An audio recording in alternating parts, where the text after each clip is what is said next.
Kalau nak beli motor Honda, jangan salah pilih kedai.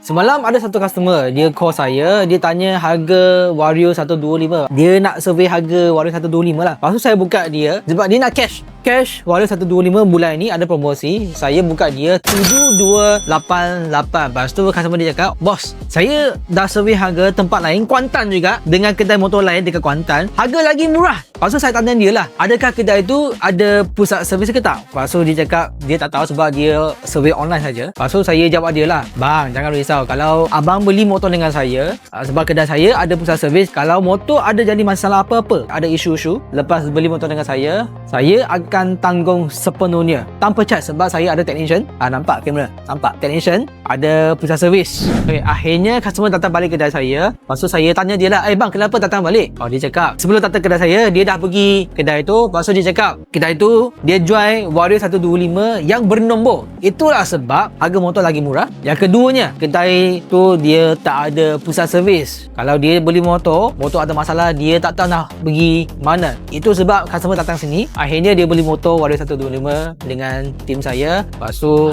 dia dah ambil motor lah. Apa yang saya nak sampaikan, saya bukan setakat jual motor saja. Kasih ingat lah, yang paling penting kalau kita buat bisnes, kena ada dua barang. Satu keikhlasan, satu amanah. Dekat kedai saya tak ada apa-apa hidden charge, hidden information. Apa yang korang nampak dalam video ni adalah apa korang akan dapat. Ini sangat penting. Kita jumpa nanti. See you guys.